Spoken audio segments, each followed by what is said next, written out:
It would be interesting to see it. And do you think Russia makes any moves? Do you think they go? It's looking like they will. I would have said it's not even possible. This is not something that ever would have happened if we were there. Yeah. But it's looking to me, Rob, like they will make a move. The first year of this presidency. By the way, excuse me. Yeah. At a minimum, Yeah. they're going to negotiate a lot of good stuff. Because if they don't make a move, Yeah. Biden will give them everything. Yeah. The first year of this presidency, I know you have a lot of thoughts about that. There's a 17% approval of the direction that this country is going in right now. 17% of Americans think we're going in the right direction. Is that the lowest ever? It might be. I don't know the answer to Can't that. But imagine I being can't much imagine lower. it being much lower unless, maybe I've the never Great heard of Depression. it. Maybe the Great Depression. But that's a Gallup poll, by the way. Your reaction to that? Well, I've never heard of a number like that. That's the lowest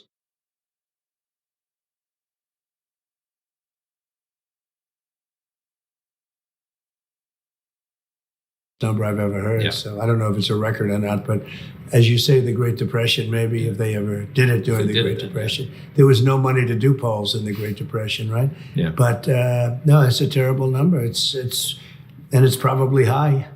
Do you the biggest? I think the biggest problem that we have of all the problems that we've accumulated in the last year has got to be inflation. You've got regular Americans that work hard are much poorer underneath this administration than they were a year ago or 2 years ago, and the inflation is very bad. It doesn't indicate that it's going to slow down. It doesn't look like it's going to slow down. What needs to be done? This is the stuff that you guys did well. You guys were great with economic stuff. You had a great team, a great economic team. What should they do? What does the Fed need to do to nip this right now so it doesn't get any worse? I don't really think it's the biggest problem, but it's a real big one. I think the biggest problem is what's happening on our border. Millions and millions of people are coming into our country. We have no idea who they are. And not only millions of people, but billions and billions of dollars worth of drugs at a level 10 times what it was a year ago. And I think that's probably the biggest problem right now because it's going to take a long time to fix. Yeah. But inflation could be done much more easily, frankly, if you got your energy costs down. Inflation was hurt very badly by the energy because when I was there, it was $1.87 a gallon for gas. And now you know what it is? It's like $5, $6, and even $7 in places in California. Mm-hmm. So, that's a fourfold and threefold increase. I think that if you got the energy down, we were energy independent first time in many, many decades. I mean, maybe ever. They say 72 years, I think maybe ever. And we were energy independent, think of that. Yeah. And we had low gasoline and fuel prices, energy prices. And now they've gone up so much that I think they have driven the price of almost everything up because energy is all invasive. It's all over, right? And I really think if you got the energy prices down very substantially, inflation would have a chance to come down. Should the Fed's talking about interest rate hikes in this year. I think there may be maybe 3 or 4 hikes this year. A lot of people, a lot of economists have said, even on my show, that they got to hike more than they're anticipating doing if they want to get this under control. Do we need a dramatic hike? They've kept it low for a long time. Yeah. You're going to have to do something about the inflation, and that's one of the ways that you solve the inflation problem. I was here when the prime rate went to 21%. That was during the Jimmy Carter years. Jeez. And the same thing could happen right now. Yeah. Energy costs are so high. We're going back to OPEC, and we're going to Russia to ask for energy for the east coast of the United States. Can you believe it? They're the ones supplying it. New England, which tends to be on the liberal side, has the highest energy prices in the country, and they're fueled by Russia. The whole thing, it's not even, who can even believe this? We didn't need anybody's energy when I was there. We were energy independent. We made our own, and it was very inexpensive. The funniest thing is after all the pandering that we saw over climate change from this administration, I mean, they sold themselves as warriors on this issue. The Washington Post reporting that the Biden administration has outpaced your administration in issuing drilling on public lands for oil and gas, which to me, frankly, is hilarious. How ridiculous does that look to you after everything that they said? Well, it's pretty ridiculous. And I think that, the bottom line is we're taking in a lot less energy because we don't have energy to fuel ourselves. Yeah. So, we had tremendous amounts of excess energy, so much so that I filled up the strategic reserves. First time in 40 years that they were right to the top. They were empty. And now Biden is using the strategic reserves that I filled up to try and reduce oil prices. Can you believe this? And they're not meant for that. They're meant in case of war, et cetera. But I filled them up. 75 million barrels. I filled them up at very low prices. It's amazing. We aired your rally in Texas talking Right. about oil. Texas knows a lot about that. And you did a good job, too. And the crowd was massive. Heather It and the was- group, they did a fantastic job. and we really appreciate you saying that. And we've been airing all your rallies. And this crowd particularly was massive. It was a massive crowd. I know you're not announcing anything yet. I'm not going to bug you about that. How do you feel support-wise, though? We just read something the other day from Laura Ingraham over at Fox News saying she's not ready to support you yet. Are you feeling any hesitation? Yeah, well, she said she was misquoted, so you'll have to ask her. Oh, okay. Look, I think that I've never had better poll numbers. I've never had better support within the party, and I've never had more support outside the party. And it's very simple. Our country is going to hell, and we were doing great. Until the pandemic, until the whole thing started with China and the China virus, we had numbers the likes of which this country or any country in the world had never seen before. Then we had to pull back, and I had to get that under control, and we filled up all the cupboards, which were all bare. They had no anything. They didn't have goggles. They didn't have anything. And we filled them up with ventilators, with everything. And we became the ventilator country of the world in a 6-month period. It was pretty amazing. Yeah. And the pandemics and the vaccines and everything, we did everything in less than 9 months. It was supposed to take 5 to 12 years, and did a great job. And we handed him over something that was incredible.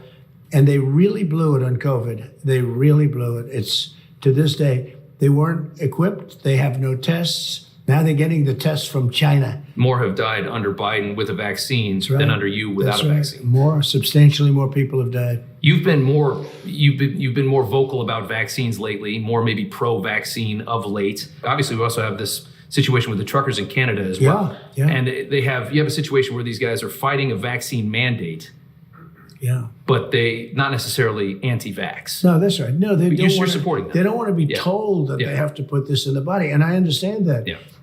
I'm very proud of what we've done. Also with therapeutics, I mean, we have between the Regeneron and all the other stuff that we've come out, we have things that really can make you better and do make you better. And Biden doesn't have them; they don't even talk about them. But these Why do you think they therapeutics- suppress therapeutics? Why do you think they don't I like to don't talk get about it. I don't get it. The therapeutics are powerful and they're good and they're making people better and they don't even talk about them. Yeah. It doesn't make sense.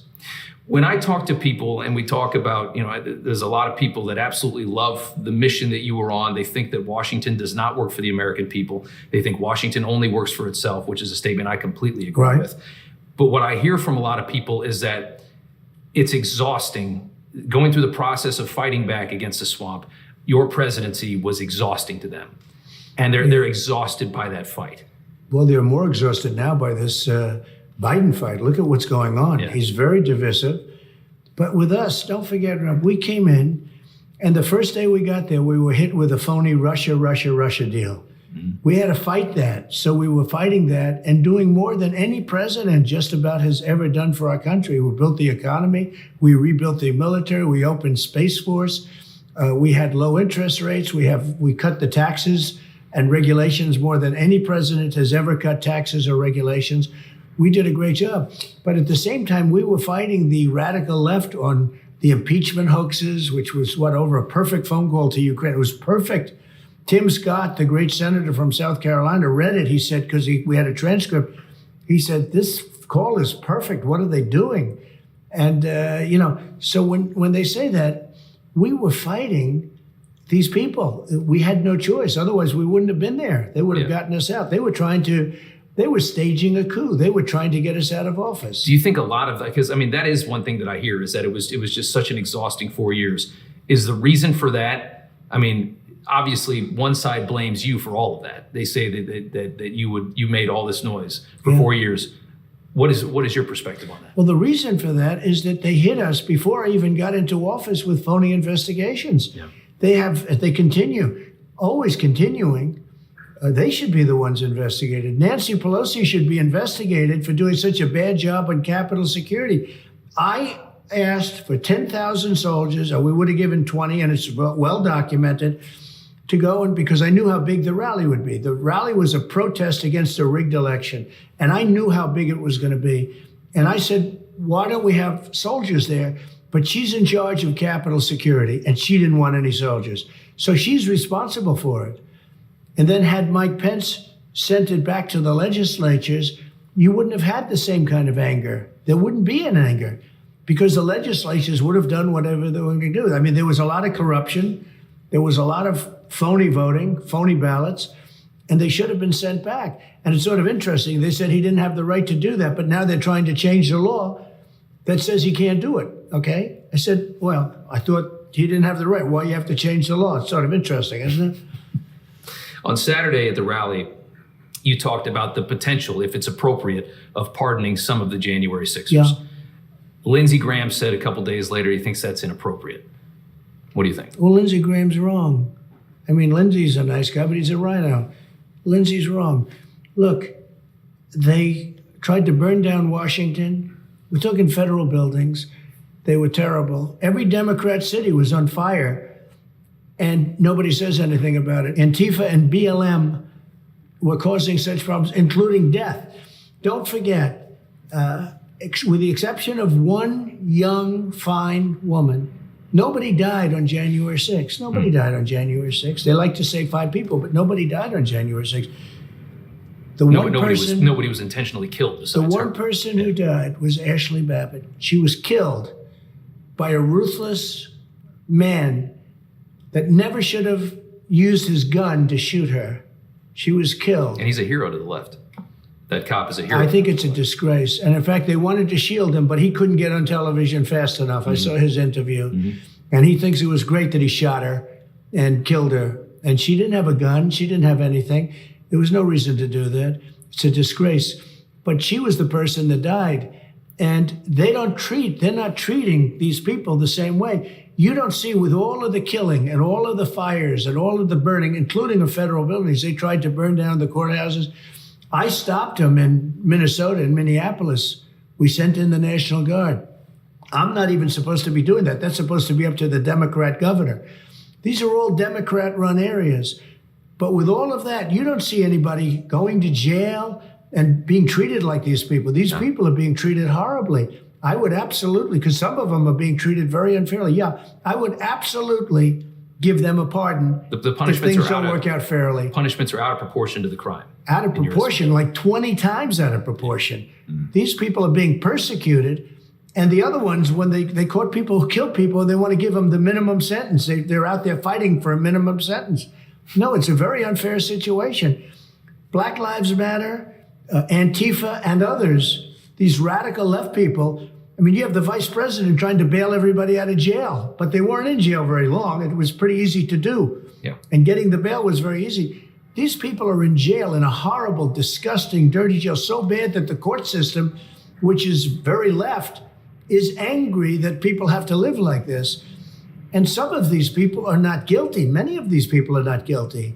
What they've done to these, and in many cases, patriots, they're soldiers, they're policemen, what they've done to them compared to what they've done to the other side, you know, you have to have equal justice. And this isn't equal. No. So I would absolutely be prepared. And Lindsey Graham doesn't know what the hell he's talking about if he says that, because you have to have equal justice. It's very, very unfair what's happened to this group of people. Understood. You live a great life. You're now, for the time being, a little bit out of politics. You go back into A little bit. But if you go back in, you get attacked again. Yeah. It costs you money. It costs you a tremendous amount of wealth to play this game with them. True. What is it? What drives you? I mean, the one thing I think everybody asks me, and the one thing I ask myself about you, because I watch you and I say, I've never met anybody that has that kind of drive, that has got to do stuff as much as you do. I mean, most people by your age just want to relax. Yeah. You want to go back into this war zone. I mean, you're flirting with it right now. You're not going to announce, and I understand that. But to go back into there, I think people would have to say you're crazy. Very simple reason. We have a great country that's going to hell, and it's going to hell very fast, and we're not going to have a country left. And I did a great job. I did more than most presidents would do in 30 years between the taxes and the regulations and the business and everything else. Then we got hit with the COVID from China, and they got to pay something for that. They're going to pay something. Nobody could afford. You know, it's probably $60 trillion worldwide. That's really the damage, $60 trillion, not talking about all the death that they caused. But our country is going to hell.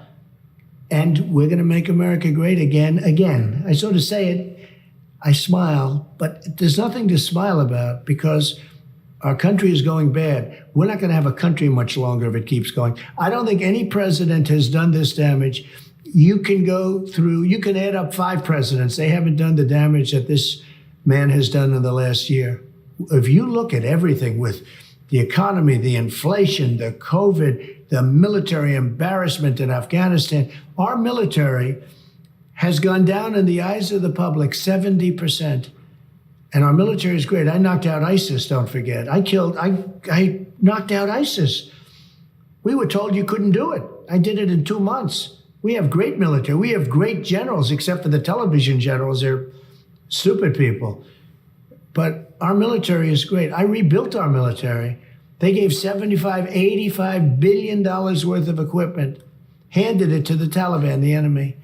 And then they had a parade saying what a stupid country America, what a stupid country the United States is. Mm-hmm. They have a parade showing off 70,000 trucks, 700,000 machine guns and other weapons, night goggles, right out of the box, better than what we have because it was the newest version of it. It's embarrassing. Planes, tanks, everything. Let's ask about the picture book real quick before we go. Yeah, just sure. so you can. I mean, this book is actually incredible. These are pictures. You handpicked these pictures. You wrote the captions. Tell us just a little bit about it. So things are going so badly for our country that people were calling, "Can we have pictures? Can we have anything?" Because while it was nasty with all the hoaxes and all the scams and everything else that these people created, Adam Shifty Schiff, all these crazy people, and Nancy Pelosi, crazy Nancy. While it was, a very rough thing, people romanticize about our country because we were doing so well. And they said, could we do pictures? And basically, it's a very beautiful, big picture book. And we've done 250,000 copies, immediately sold out. Now we just ordered another 400,000 or 500,000. And guess what? It takes a while because you can't get the paper, you can't get the ink, you can't get the glue, You can't get anything. you can't get the leather. And the printer, who's great, he's supposedly the second largest printer in the country. He said to me, I've never had problems getting paper before. Now they can't get paper. Think of it, glue, ink, they can't get anything. But we're pressing very hard to get more copies because the book has been a tremendous success. And usually a book like that is not, because it's bigger and it's a little more expensive than, a regular book, which you can buy for $10 or something. But this book is a big, very successful thing. It was selling on the internet for $3,000 because people can't get it. So we're doing everything we can to get it. And we're trying to help him get paper. Can you believe this? This is a big printer.